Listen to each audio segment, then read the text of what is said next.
Hello everyone, ये आपके सामने आज मैट्रिक्स का 9वां लेक्चर है और इसके पिछले लेक्चर में हमने ट्रांसपोज ऑफ अ मैट्रिक्स पे बातचीत किया था। ट्रांसपोज ऑफ अ मैट्रिक्स क्या होता है कि किसी दिए गए मैट्रिक्स के सभी रो को आप कॉलम बना दीजिए या सभी कॉलम को रो बना दीजिए, तो जो मैट्रिक्स मिलती है वो मैट्रिक्स दिए हुए मैट्रिक्स का ट्रांसपोज होता है। ठीक है भाई, तो यहाँ पर हमको जो पढ़ना है वो सिमेट्रिक मैट्रिक्स पढ़ना है। तो सिमेट्रिक मैट्रिक्स क्या होता है भाई, ट्रांसपोज के बारे में थोड़ा सा बता दूं मैं। जैसे मान लीजिए आपके पास ये कोई matrix A is equal to 1 2 3 4, ठीक है भाई। तो इसका जो ट्रांसपोज होगा उसको लिखते हैं ए डैश या ए के पावर टी। ये क्या होगा, जो रो है पहला रो 1 2 है तो ये पहला कॉलम हो जाएगा 1 2, दूसरा रो 3 4 है तो ये दूसरा कॉलम हो जाएगा 3 4। इसी को बोलते हैं ट्रांसपोज ऑफ अ मैट्रिक्स। ठीक है भाई, तो सिमेट्रिक मैट्रिक्स क्या होती है? सिमेट्रिक मैट्रिक्स एक ऐसी मैट्रिक्स होती है, पहली बात तो सिमेट्रिक मैट्रिक्स होने के लिए मैट्रिक्स का स्क्वायर होना ज़रूरी है। ठीक है भाई, तो स्क्वायर मैट्रिक्स का ही सिमेट्रिक और इसके सिमेट्रिक हम चेक करते हैं। ठीक है, तो कोई भी स्क्वायर मैट्रिक्स सिमेट्रिक कहलाएगी यदि उसका ट्रांसपोज है ना, कोई मैट्रिक्स है स्क्वायर मैट्रिक्स है, ये सिमेट्रिक कहलाएगी अगर इसका ट्रांसपोज वही मैट्रिक्स आ जाए, ए ही आ जाए। ठीक है भाई, तो हम कहते हैं कि वो मैट्रिक्स सिमेट्रिक मैट्रिक्स है। तो डेफिनेशन लिखते हैं हम कि a स्क्वायर मैट्रिक्स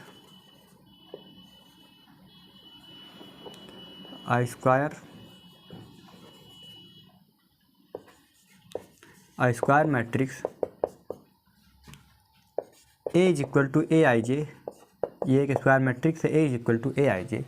ठीक है भाई, इज सेड टू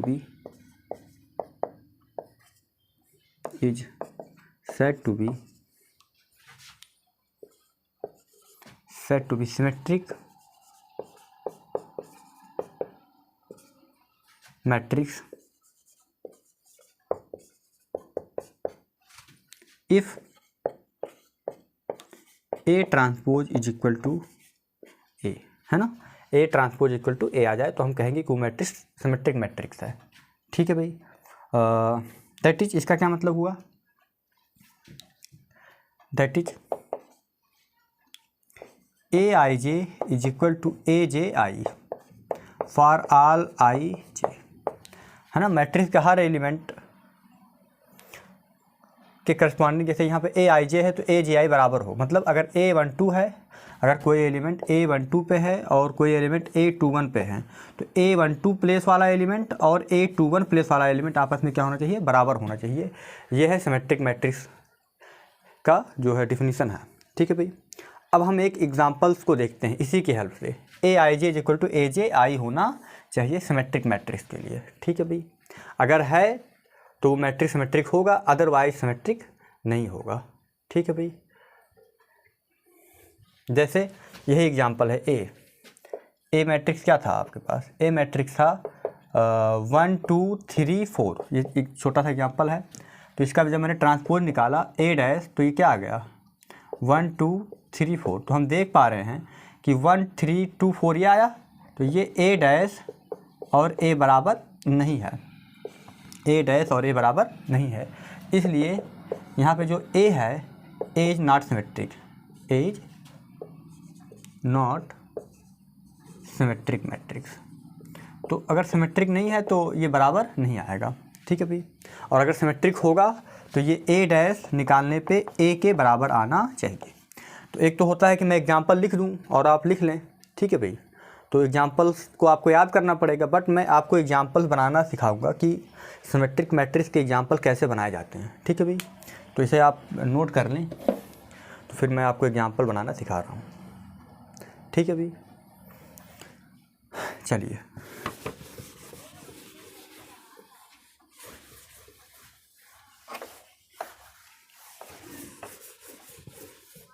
देख रहे हैं। तो सिमेट्रिक मैट्रिक्स के लिए क्या कंडीशन है कि A dash is equal to A, that is जो ए का जो एलिमेंट होगा दैट इज ए आई जे और ए जे आई, ये बराबर होने चाहिए। मतलब ठीक है ना, ए 1 2 और ए 2 1 ये एलिमेंट आपस में बराबर होने चाहिए। मान लीजिए आपके पास कोई स्क्वायर मैट्रिक्स है 2 क्रॉस 2 की ही ले लेता हूँ। A is equal to a 1 1 a 1 2 a 1 3 sorry a 1 1 a 1 2, ये होता है ए 2 1 और ये होता है ए 2 2। ये आपको जब मैंने मैट्रिक्स पढ़ाई थी तो बताई थी। ठीक है भाई, तो यहाँ देखें A11 A22, यहाँ 1 और 1 1 2 2 दोनों बराबर हैं, दोनों बराबर हैं, तो इसमें तो कोई दिक्कत नहीं है, डायगोनल पे कोई दिक्कत नहीं है। हमें जो एलिमेंट बराबर करने होते हैं वो कहाँ करने होते हैं, A12 यहाँ का एलिमेंट और यहाँ का एलिमेंट आपस में क्या होना चाहिए, बराबर होना चाहिए। अगर यहाँ पे 2 है तो यहाँ पे क्या होना चाहिए, 2 होना चाहिए। ठीक है भाई, डायगोनल पे आप कुछ भी लिखिए, क्योंकि A11 जब ट्रांसपोज करेंगे तो फिर भी वो A11 यहीं पे आएगा, A22 यहीं आएगा, तो डायगोनल नहीं बदलता है ट्रांसपोज करने पे। जब आप ट्रांसपोज करेंगे इस मैट्रिक्स का तो डायगोनल नहीं बदलेगा। ठीक है भाई, ठीक है। तो मान लीजिए कर लीजिए ट्रांसपोज, तो क्या आएगा इसका transpose, A11 A12 A21 A22।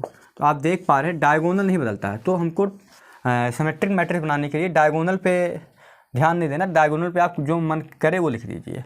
ठीक है भाई, बट जो नॉन डायगोनल एलिमेंट हैं जैसे A12 यहाँ पे A21, तो ये दोनों जगह जैसे हम क्या है A12 A21 बराबर होने चाहिए, मतलब AIJ AJI 1 2 है तो 2 1, ये आपस में बराबर होने चाहिए।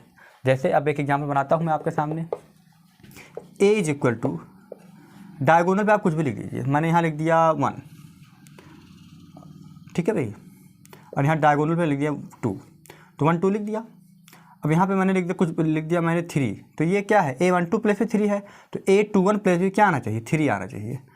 ठीक है भाई, तो ये देखिए अगर हम इसका ट्रांसपोज करें A डैश तो क्या आएगा 1 3 3 2, तो हम देख पा रहे हैं ये बराबर आ गया, A dash is equal to A। तो ये मैट्रिक्स क्या हो गई, सिमेट्रिक हो गई। ठीक है भाई, यहाँ ये मैट्रिक्स क्या सिमेट्रिक है। मान लीजिए एक एग्जाम्पल और ले लीजिए आप, डायगोनल पे आप कुछ भी लिख दीजिए, डायगोनल पे मैंने लिख दिया यहाँ A यहाँ B।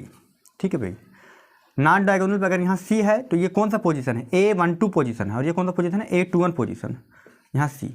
तो A12 पोजीशन और A21 पोजीशन को मैंने क्या कहा, सेम कर दिया।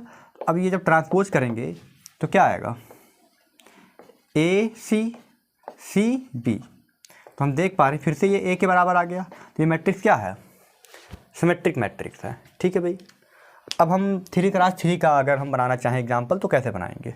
ठीक है भाई, मिटाता हूँ इसको मैं, लिख लें इसे आप और ख़ुद बनाने की कोशिश करो।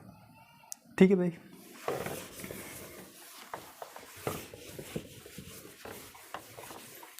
यहाँ देखें बच्चे, मान लीजिए आपके पास 3 क्रॉस 3 मैट्रिक्स है, ये है A, अभी मैं बना नहीं रहा हूँ, बताने जा रहा हूँ मैं।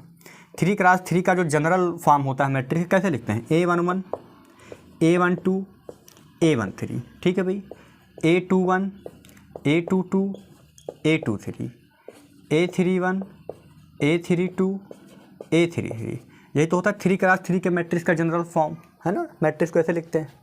ठीक है भाई, A11 मतलब पहला रो पहले कॉलम का एलिमेंट, A12 मतलब पहला रो दूसरे कॉलम का एलिमेंट, A13 मतलब पहला रो तीसरे कॉलम का एलिमेंट, A21 मतलब दूसरा रो पहला कॉलम, दूसरा रो दूसरा कॉलम, दूसरा रो तीसरे कॉलम का एलिमेंट।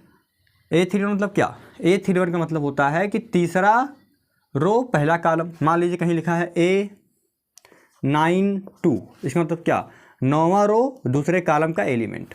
ठीक है भाई, तो ये जो यहाँ पे लिखे हैं 1 1 1 2, ये पोजीशन को बताते हैं कि किस रो और किस कॉलम के एलिमेंट हैं ये। ठीक है भाई, तो मैंने कहा आप डायगोनल पे कुछ भी लिख दें, डायगोनल पे कुछ भी लिख दें, यही लिखा रहने दें, डायगोनल पे कुछ भी लिख दें। ठीक है भाई, बट यहाँ पे 1 2 ये पोजीशन और ये पोजीशन के एलिमेंट क्या होने चाहिए, 1 2 और 2 1 के एलिमेंट सेम होने चाहिए। अगर आपने यहाँ 3 लिखा तो यहाँ पे 3 लिखना पड़ेगा आपको। 1 3 और 3 1 का पोजीशन क्या होना चाहिए, सेम होना चाहिए। 2 3 और 3 2 का पोजीशन क्या होना चाहिए, सेम होना चाहिए। ठीक है भाई, मेरी बात आपको समझ में आ गई। तो डायगोनल पे आप यहाँ कुछ भी लिख दें, ठीक है, और नॉन डायगोनल एलिमेंट को आप जो पोजीशन पे आता है पोजीशन के हिसाब से लिखें। 1 2 पोजीशन और 2 1 पोजीशन पे सेम एलिमेंट को लिखने हैं। ठीक है भाई, तो आइए एक एग्जांपल बनाते हैं। मान लीजिए A इज इक्वल टू, आपके पास है डायगोनल में, मैं कुछ ये डायगोनल बना देता हूँ, मैं डायगोनल में कुछ भी लिखूँगा, ये डायगोनल भी लिखूँगा डायगोनल में। ठीक है भाई,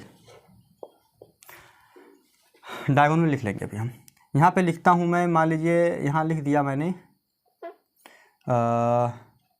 कुछ भी लिख दिया, 1 लिख दिया, 1 2 3। ठीक है, अब 2 3, तो ये A12 पोजीशन है यहाँ पे, यहाँ देखेंगे, यहाँ डायगोनल पे तो आपको सेट करना पड़ेगा। मान लीजिए ऐसे लिखता हूँ, डायगोनल पे आप पहले से लिख लीजिए 1 2 और 3 लिख दिया। 1 2 3 एलिमेंट, डायगोनल पे सारे एलिमेंट आ गए। तो डायगोनल पे आप कुछ भी लिख दें। यहाँ पे मान लीजिए मैंने लिखा 4 5 और यहाँ 6, 4 5 6।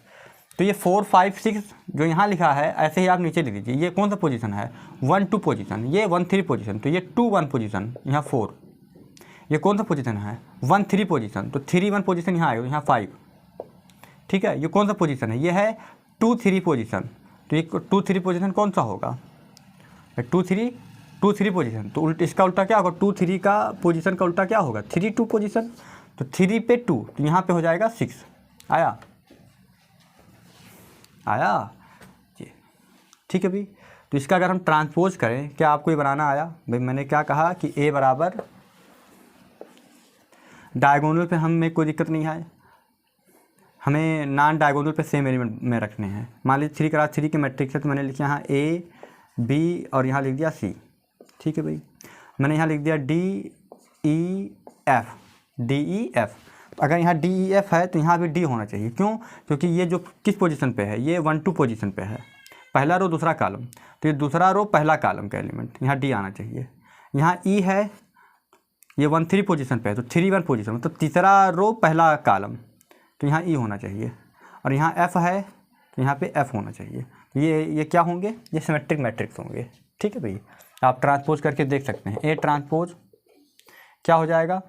1 4 5 1 4 5 4 2 6 5 6 3। तो आप देख लीजिए सेम ही आए हैं, ए के बराबर हैं। ठीक है भाई, ऐसे ही इसका ट्रांसपोज अगर आप देखेंगे तो ये हो जाएगा A D E B D B F E F C. आप देखेंगे ये फिर से सेम आ रहा है, तो ये किसके बराबर है? ए के बराबर है। ये सभी मैट्रिक्स क्या हैं? ये सारे मैट्रिक्स क्या हैं?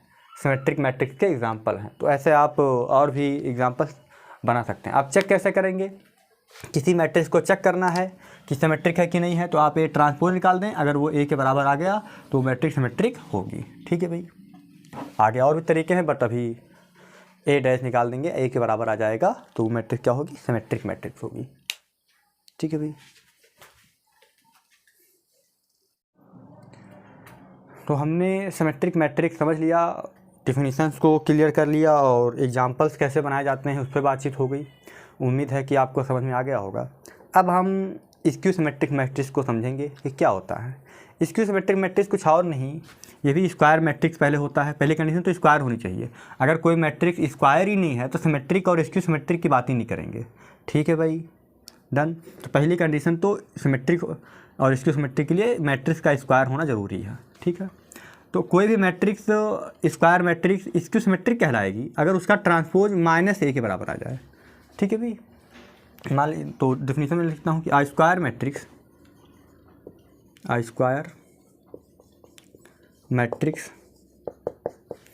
ए is equal to a i j. अब आर्डर कुछ भी हो सकता है, 2 क्रॉस 2 3 क्रॉस 3 4 क्रॉस 4, है ना, या n क्रॉस n। ठीक है भाई, तो I square matrix A is equal to a i j is said to B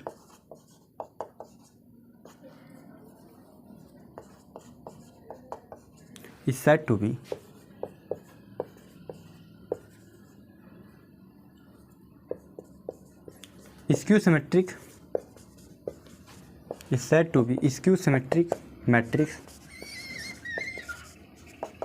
if A transpose is equal to A, that is minus A.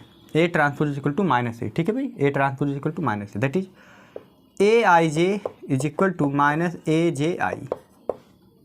ठीक है, Aij is equal to minus Aj for all ij। ठीक है भाई, सभी Aij के लिए minus Aj होगा। इसका क्या मतलब है कि A12 ये बराबर होगा माइनस A21 के, ऐसे है ना, या A21 माइनस A12 के बराबर होगा।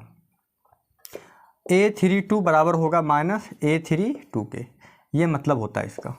ये अलग से कर दिया, ठीक है ना, ये इसका मतलब होता है। ठीक है भाई, तो अगर हम डायगोनल पे आएँ, यहाँ पे एक अच्छी प्रॉपर्टी होती है डायगोनल के लिए। डायगोनल पे आएँ तो हम देखते हैं, जब हम डायगोनल के एलिमेंट को लिखते हैं, जैसे A11 A12 A21 A22 ये 2 क्रॉस 2 का है। तो डायगोनल के एलिमेंट जब हम लिखते हैं तो हम देखते हैं ये I और J दोनों सेम होता है, I और J सेम होता है। तो मैंने कहा फॉर डायगोनल,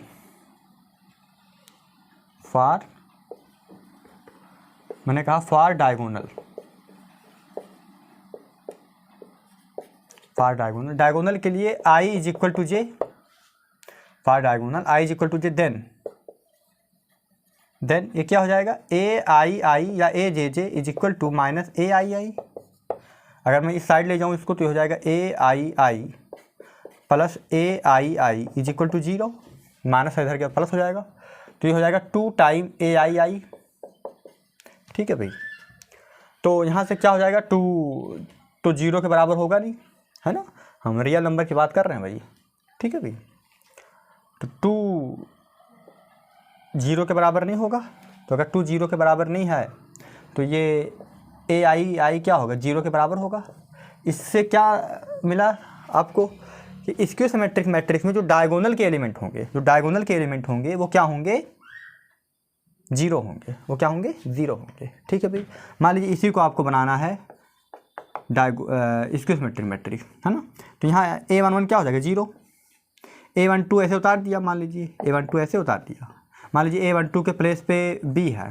ठीक है भाई, और A22 क्या हो जाएगा, 0, तो डायगोनल को तो 0 होना है, और यहाँ पे हो गया B। तो आपको पता है कि जो A12 है और A21 है ये दोनों आपस में बराबर तो होंगे विथ माइनस साइन के साथ। तो अगर A12 B है तो A21 को क्या होना पड़ेगा, माइनस B। ठीक है भाई, ये दोनों बराबर तो होंगे बट अपोजिट साइन में होंगे। तो हम ऐसे ही मैट्रिक्स को कहते हैं स्क्यू सिमेट्रिक मैट्रिक्स। ठीक है भाई, अगर आप इसका ट्रांसपोज निकालेंगे तो ये क्या आ जाएगा भाई, अगर आप चाहें तो यहाँ भी अगर यहाँ माइनस करेंगे तो यहाँ प्लस करना पड़ेगा। ठीक है भाई, तो कहीं एक यहाँ माइनस कर लें, अगर मैं इसका ट्रांसपोज निकालूँ तो हो जाएगा 0B माइनस B 0। ठीक है भाई, तो ये अगर माइनस कामन लूँ सभी में से, तो माइनस कामन लूँगा अगर मैं तो क्या हो जाएगा, प्लस का माइनस का प्लस। अगर किसी मैट्रिक्स में माइनस से कामन ले लिया जाए, जैसे मान लीजिए माइनस हर जगह लिखा है। ठीक है भाई, कैसे लिखा है हर जगह, बहुत सारे लोगों को इसमें भी दिक्कत होगी। मान लीजिए माइनस हर जगह लिखना है, 0 को मैं लिख सकता हूँ -0, माइनस B लिखा है पहले से, प्लस B को मैं लिख सकता हूँ माइनस, है ना, माइनस इंटू माइनस, 0 को -0। ठीक है भाई, माइनस ही तो कामन लेना है हमको, तो मैं यहाँ से माइनस कामन ले लूँगा। तो जब माइनस कामन लूँगा, -1 कामन ले लूँगा तो माइनस बाहर हो जाएगा, तो ये हो जाएगा 0, ये माइनस का हो जाएगा प्लस, और ये एक माइनस बचेगा, एक माइनस बाहर हो जाएगा, तो ये हो जाएगा -B, और ये माइनस, तो ये होगा 0। तो आप देख पा रहे हैं क्या देख पा रहे हैं आप कि ये जो A डैश है तो ये किसके बराबर है, माइनस, ये मैट्रिक्स क्या है, ये मैट्रिक्स ये है A, देखें ना, यही तो लिखा है, तो ये मैट्रिक्स A के बराबर, तो माइनस पहले से बाहर है तो ये हो जाएगा -A के बराबर आया, तो A डैश क्या आ गया, -A के बराबर आ गया। तो ऐसी मैट्रिक्स को बोलते हैं हम स्क्यू सिमेट्रिक मैट्रिक्स। ठीक है भाई, तो इसे आप लिख लें, और मैं आपको और बनाना सिखा रहा हूँ एग्जाम्पल्स। ठीक है, तो उम्मीद है लिख लिया होगा। ठीक है,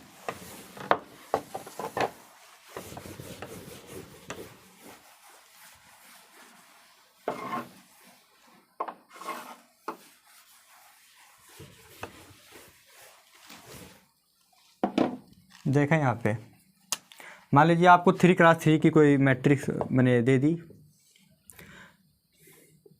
तो पहली बात तो डायगोनल 0 होनी चाहिए, तो 0 E F, ठीक है, यहाँ 0 E F G, ठीक है, और यहाँ भी 0। ठीक है, डायगोनल पे सारे एलिमेंट 0 हो गए, यहाँ E F G है, तो यहाँ पे क्या हो जाएगा, -E -F -G, तो ये क्या हो जाएगा, स्क्यू सिमेट्रिक। अगर आपने प्लस कर दिया तो सिमेट्रिक हो जाएगा। ठीक है भाई, क्यों, क्योंकि ये A12 पोजीशन है, ये A21 पोजीशन है, देखें ना एक दूसरे का माइनस साइन, A13 पोजीशन है, ये A31 पोजीशन है, A23 पोजीशन है, A32 पोजीशन है। ठीक है ना, तो एक दूसरे के अपोजिट साइन है। हमेशा AIJ -AJI ये आपस में बराबर होंगे। ठीक है भाई, मतलब ये AIJ और AJI के एलिमेंट सेम होंगे विथ माइनस साइन के साथ। ठीक है ना, तो ये जो एग्जांपल है वो ये है आपका स्क्यू सिमेट्रिक मैट्रिक्स है। तो हम देख पा रहे हैं A डैश अगर मैं निकालूं तो क्या हो जाएगा, 0 EF minus E 0 G minus F minus G and 0। ठीक है भाई, तो हमें माइनस कॉमन लेना है, तो अगर मैं सभी में से माइनस कॉमन ले लूँ तो जो प्लस है वो माइनस, जो माइनस वो प्लस हो जाएगा। ठीक है भाई, जो प्लस है वो माइनस हो जाएगा, जो माइनस वो प्लस हो जाएगा, और जीरो ना तो प्लस होता है ना तो माइनस होता है, इसलिए 0 0 ही रहेगा। ठीक है, अगर किसी को माइनस कॉमन लेने में दिक्कत है तो माइनस बना लें। मैं 0 को मैं माइनस 0 ले सकता हूँ, माइनस ई पहले से है, ये कोई दिक्कत नहीं है, माइनस है पहले से है, कोई दिक्कत नहीं है, ये प्लस ई है पहले से माइनस नहीं, तो मैं माइनस बनाना चाहता हूँ तो माइनस ई लिख के इसके आगे माइनस लगा दिया तो माइनस प्लस ही होता है। 0 को माइनस 0 लिख दिया, माइनस जी पहले से है, इसको ऐसे रहने दिया।